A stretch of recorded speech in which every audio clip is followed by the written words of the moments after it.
안녕 친구들, 쇼복스야. 오늘은 희대의 살인마 테드 번디라는 사람을 갖고 왔어. 지금 보는 것처럼 이 희대의 살인마라는 사람의 얼굴인데 잘생기지 않나? 이 사람이 사실은 연쇄 살인마였대. 봐봐, 너무나 잘생겼다니까? 얼굴이 이거 뭐 이미 이 포즈 자체가 거의 그 모델 깜치는 그런 느낌 아니야? 잘생겼잖아 이거. 와, 잘생겼어. 얘가 누구냐면 테드 번디라는 녀석인데, 이 사람은 단순한 범죄자가 아니라 잘생긴 외모, 뛰어난 지능, 그리고 매력적인 말솜씨를 갖춘 엄청난 인기남이었대. 심지어 워싱턴 대학교를 졸업을 했고 법대를 다니면서 정계 인사들하고도 막 교류를 활발하게 할 정도로 되게 성공적인 삶을 사는 것처럼 포장이 되었다는 거야. 근데 이 모든 것들이 다 거짓된 가면이었던 거지. 엄청나게 소름 돋는 부분이야. 이렇게 잘생긴 외모를 가지고 워싱턴 대학교 심리학과를 졸업한 상태에서 많은 여성들한테 인기를 얻으면서도 살인을 저질렀다는 거야. 그러니까 이 테드 번디라는 사람, 이 사람은 결국에는 치밀한 범죄 수단과 대중을 완벽히 속이는 그런 모습으로 아주 현재도 연구될 정도의 엄청난 희대의 악마 녀석이라는 거지. 봐봐, 이 사람 테드 번디 이거 뭐야, 언제야? 1965년 고등학교 3학년일 때래. 외모가 눈썹 봐, 진하고 코 오똑한 거 봐. 고등학교 때부터도 떡잎이 다 달랐다고 얘기해. 외모가 출중했다고. 근데 어쨌든 매력적인 악마래. 그래서 근데 범죄는 1974년에서 1978년 미국에서 주로 이루어졌고, 뭐 피해자는 약 30명 이상이다라고 하는데, 뭐 경찰 추정으로는 100명 이상이다, 뭐 이런 얘기가 있어. 특징으로는 아까도 말했지만 잘생긴 외모, 지적인 이미지로 여성들한테 접근을 했고, 뭐 대학가에서 활동을 해서 이 테드 번디한테 당한 사람들은 거의 대부분이 젊은 여성이라는 거야. 뭐 어쨌든 자백은 뭐 30명 정도 살인을 했다고 하는데 추정은 100명 이상이다. 이거는 테드 번디가 법정에서 이제 얘기하는 자기 뭐 진술하고 그런 내용인데, 와, 막 웃으면서 말도 잘해 얘가. 봐봐, 굉장히 좀 지적인 이미지로 얘기를 잘해주지. 침착하고 옷도 잘 입고 법정에서도 이렇게 웃으면서 미소 지으면서 얘기할 수 있는 그런 정도의 여유가 있는 정도의 느낌이야. 대단한 녀석이야. 아주 대단한 사람이야. 사람은 아니지, 악마 새끼지. 테드 번디는 정치인의 보좌관 역할을 할 정도로 엄청나게 좀 유능한 사람이었대. 그러니까 공화당하고 정부기관에서도 일하면서 동시에 살인을 저지르는 완벽한 이중생활을 했다는 거지. 아니 어떻게 정부기관에서 일을 하면서 살인을 저지를 생각을 했을까? 1968년에 공화당 대통령 후보였던 넬슨 록펠러의 선거 운동에도 자원봉사자로 참여를 하고, 워싱턴 주지사 댄 에반스의 선거 캠프에서도 굉장히 중요한 역할을 맡았었대.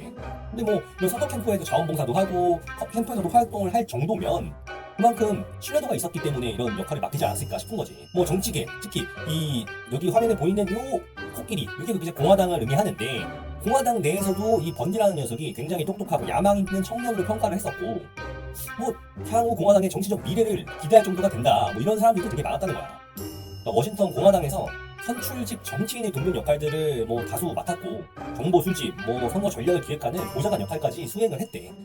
뭐 공화당 애들이 잘 나가는 정치인인데 걔네들이 봐도 얘는 정말로 외모주 중에 선동도 잘해, 말도 잘해, 심지어 학벌도 좋아.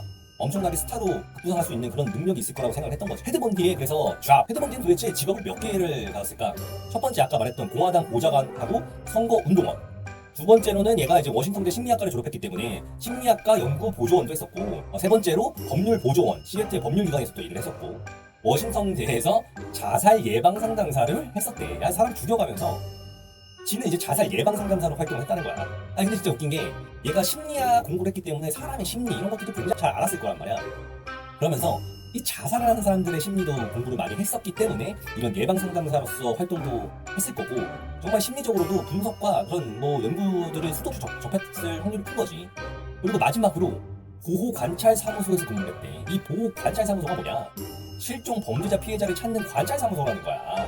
그러니까 이 지금 공화당 보좌관 선거 운동도 하고, 뭐 심리학 보조 연구원도 하고, 이 뭐 자기가 공부했던 걸로 막 되게 잘 전공도 살려가지고 일을 하다가 사람 죽여갈 때는 자살 예방하고, 사람들 보호 관찰해주는 사무소에서 일하면서 정말 번듯하고 이 사람 정의로운 일을 한다는 그런 이미지를 심어줬던 거지. 그래서 이런 5가지 뭐 이런 멀쩡한 직업을 갖고 있는 테드 번디가 살인을 저질렀다는 걸 도대체 누가 알았겠냐고. 몰랐을 거야 분명. 그래서 1970년대 워싱턴주 일대에 뭐 수많은 여성들이 실종이 됐대. 지금 사진은 6명만 갖고 왔는데 훨씬 더 많은 사람들이 실종이 됐다는 거야. 거의 대부분 사진 보면 알겠지만 거의 대부분 18 랑랑 18세부터 20대 초반의 여성들을 타깃으로 삼았다는 거지. 힘도 약하고 뭐 어떻게 보면은 왜 여성들만 타깃으로 했는지는 잘 모르겠지만 어쨌든 일관되게 18세에서 20세 초반의 여성을 타깃으로 했다. 그래서 지금 나오는 것보다 훨씬 더 많은 피해자들이 있다는 거야. 그 중에서도 조금 자세한 사건 소개해줄게. 워싱턴 세너미시 호수에서 발생한 사건이야. 워싱턴 세너미시 호수에서 2명의 여성이 실종이 됐어. 1974년에 이 워싱턴주에서 젊은 여성들이 하나 둘씩 실종되기 시작했는데 공통적으로 이제 모두 잘생긴 남자가 도움을 요청한 뒤에 사라졌다. 세너미시 레이크에서 실종된 2명의 여성의 이름은 데아니스 네즈런, 제니스 오트, 이 2명이야. 이분 말고도 엄청 많은 사람들이 실종이 됐지만 일단은 레이크 세너미시에서 발생한 사건에 대해서 알려줄게. 이 사람들은 결국에 어떻게 됐어? 실종된 여성 유골이 발견되었다는 기사도 접하게 돼. Bones are remains of two missing women. 그러니까 결국에 이 실종 신고되었던 2명은 유골로 발견이 됐다는 거야. 그래서 이 워싱턴주에서 여러 명의 여성 실종자들이 발생을 하면서 이 사건의 용의자를 경찰에서 수소문하게 된 거지. 그래서 결국에는 몽타주를 만들게 돼. 이 몽타주를 만드는 데 있어서 한번 얼마나 닮았는지 보기 전에 테드 번디의 한번 젊었던 대학교 막 젊었던 시절에 인터뷰 영상을 한번 보여줄게. 와, 이때는 머리가 좀 길었네. 장발이네. 인터뷰 영상이야. 이거랑 몽타주가 얼마나 닮았는지 한번 봐볼까? 테드 번디의 몽타주. 왼쪽에 보이는 게 많은 실종자들 주변에서 막 이런 사람들을 봤다, 이 사람이 용의자 같다고 해서 만든 몽타주랑 실제 테드 번디가 인터뷰할 때 나왔던 머리, 얼굴 굉장히 비슷하지.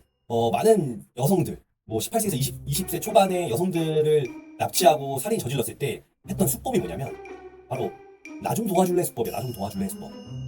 이제 가장 소름 돋는 범죄 수법이라고 하는데 이게 도움을 요청을 해가지고 이제 도움을 받는 척 하다가 납치를 해버리는 거야. 뭐냐면 뭐 주로 팔에 깁스를 하거나 막 팔 다치고 깁스를 일부러 뭐 모형 깁스를 막 한다거나 뭐 다리 다친 척 한다거나 뭐 차에서 뭐 큰 물건을 꺼내야 된다던가 이런 막 연기를 하면서 한 명 혼자 있는 여성들한테 접근을 해가지고 나 좀 도와줄 수 있어. 내가 좀 다쳐서 그런데 물건 좀 옮겨줄래? 아니면 이거 들고 내가 여기 옆에 좀 근처 가가지고 좀 내려놓고 짐 좀 정리 좀 해야 되는데 잠깐만 도와줄 수 있을까? 막 이런 식으로 도움을 부탁을 한 거야. 근데 이 테드 번디가 몽타주로 이렇게 머리 기르고 중심같이 나왔지만 실제로는 아까 봤듯이 굉장히 잘생겼단 말이야. 그래서 많은 여성들이 잘생기고 멋지고 그때 갔을 때는 막 복장도 되게 깔끔하게 멀끔하게 입고 갔다는 거야.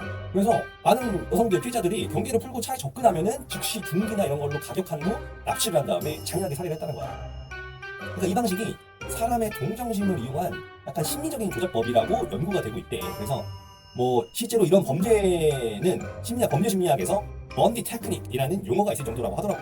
이 몽타주라는 건 상당히 신뢰가 있는 정보인 것 같아. 정말 비슷하게 잘 그린 것 같아. 그래서 이 테드 번디가 그래서 어떻게 살인을 저질렀고 뭐 어떤 증거들이 있는지를 좀 보여줄게. 야, 발견된 실종자 유골, 해골들이 이렇게 막 뼈 이런 것들이 있고 살인 현장 사진이 이렇게 있어. 막 핏자국도 있고 시신도 있지. 두 번째는 이 범행에 이용한 차량이야. 테드 번디가 특히 여성들을 납치할 때 이 차를 타고 이제 납치하거나 유인을 했다는 거지. 그리고 이제 오른쪽에 보는 것처럼 뭐 얼굴 두건을 가린 것도 있고 묶는 호승줄, 뭐 벨트, 뭐 이런 것들이 많이 있네. 근데 이 테드 번디의 첫살인은 린다라는 시애틀 거주 여성을 살인한 걸로 첫 살인을 시작을 했대. 한밤중에 이 여성들 물색해서 타깃을 정한 다음에 이 린다라는 여성을 잡았고 타깃으로 집에 들어가서 잠이 들 때까지, 이 린다가 잠이 들 때까지 기다린 후에 엄청 껌껌한 미드나잇에 몰래 잠입해 들어갔다는 거야. 그때 당시에는 뭐 직원 정치도 좀 되게 허술했고 그러다 보니까 이 몰래 들어가기가 굉장히 쉬웠다는 거야. 그래서 이 린다라는 여성이 집에 들어가서 자는 한밤중에 잠입해 들어가가지고 둔기로 살인을 해. 방을 그리고 깔끔하게 정리한 후에, 엄청 깔끔하게는 아니지만 내가 봤을 때는 어쨌든 정리를 좀 어느 정도 하고 이 린다라는 여성을 실어가지고 이동한 다음에 시신을 처리했다는 거지.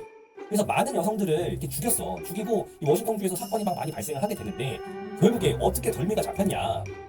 바로 이 캐롤이라는 여성, 이 왼쪽에 보이는 여성을 똑같이 납치해서 살인하려다가 미수에 그치게 돼. 테드 번디에 납치해서 이 캐롤이 극적으로 살아남게 돼. 아까 보여줬던 그 차량을 통해서 이 테드 번디가 캐롤을 납치해가지고 막 이동하는데 그 차 안에서 막 신랑이 막 몸싸움이 벌어졌고 가까스로 캐롤이 도망쳐서 경찰에 신고를 한 거야. 경찰에 신고를 했는데 마침 또 뭐 동네를 순찰하던 교통경찰을 테드 번디가 만났는데 사실 도둑이 제 발이 저린다고 이 당황해서 갑자기 막 도주를 하기 시작했다는 거야. 그래서 교통경찰이 이상하잖아. 뭐 사실 그냥 뭐 내가 순찰하다가 볼 수도 있는 건데. 그래서 이거 뭔가 있구나 해서 따라가다 보니까 결국에는 이 테드 번디를 찾게 된 거고, 결국에는 이 캐롤이라는 여성을 납치했다가 납치 미수가 되면서 이걸로 결국에는 체포가 돼. 그래서 이제 감옥에 가고 그랬는데, 웃긴 게 이 테드 번디는 감옥에서도 탈옥을 했다는 거야. 이 탈옥을 한 거를 보니까 사진에 보면은 생각보다 되게 왜소하지 않아? 이 탈옥을 위해서 몇 킬로를 한 10킬로 이상을 감량을 해가지고 되게 조그만 배관 같은데 위에 뚫어져 있는 공기가 지나가는 그런 통로를 통해서 탈옥을 했는데, 그래서 1978년에 감옥 천장을 통해 다시 탈출을 했고, 도망치다가 결국에는 대학가 기숙사에서 이제 추가 범행을 저질렀다는 거야. 범행이라고 하면은 대학가 기숙사잖아. 대학생을 결국에는 살인한 거지. 2명의 피해자가 있었던 걸로 알고 있고, 이 탈옥후에도 이 미친듯이 살인을 하게 된 거야. 이 안에 있는 그 살인의 욕구가 완전히 폭발을 하게 된 거지. 근데 어쨌든 번디는 이렇게 번듯하게 이중생활을 하면서 철저하게 계획을 하고 천재적인 범죄자였던 거야. 근데 그동안에는 납치 미수다 이런 걸로 이제 가게 됐고, 결국에는 이 대학가의 범죄에서 결정적인 증거가 나와. 그게 뭐냐? 바로 시신에 남아있던 물어뜯은 자국이 발견이 된 거야. 결국에는 다 얘가 철저하게 증거도 인멸하고 하다 보니까 별로 없었는데, 시신에 단 하나의 단서가 남아있었던 거지. 바로 이 치아 자국.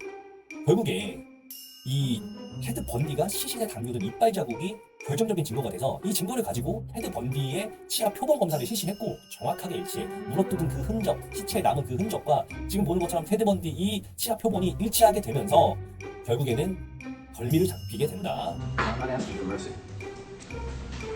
테드 번디가 마지막에 법정에 갔을 때 내용이야. So I will be tortured for and will suffer for and receive the pain for that act. 주머니에 손을 넣고 But I will not 딱하게 서서 말합니다. share the burden for the guilt. In imposing sentence, Judge Coward cite 결국에 1989년 이 번디는 전기 의자에서 사형을 당해. 전기 의자로 해서 죽는 형을 말하는 거지. 이 테드 번디는 결국에는 이 네크로필리아, 시체와 사랑의 합성어인 이 네크로필리아에 해당되는 녀석이다. 이 네크로필리아가 뭐냐면 일반적으로 시체를 사랑하는 어떤 이상 성욕자를 의미한대. 그래서 시체와 막 성관계를 한다던가 또 훼손하거나 성도착증이라고 볼 수가 있는 거지. 아까 보였던 법원의 영상처럼 사형 직전에 결국엔 테드 번디라는 이 희대의 살인마가 뭐라고 말을 남겼냐? Tell my family and friends I love them. 가족들과 친구들을 사랑한다 전해줘. 마지막까지 아주 그냥 로맨티스트야. 그래서 이렇게 말을 하고 형장의 이술로 떠나간 테드 번디. 오늘은 희대의 살인마 테드 번디에 대해서 알아봤어. 글을 한마디로 욕하자면 handsome motherfucker. 다음엔 더 재밌는 영상으로 올게. 안녕.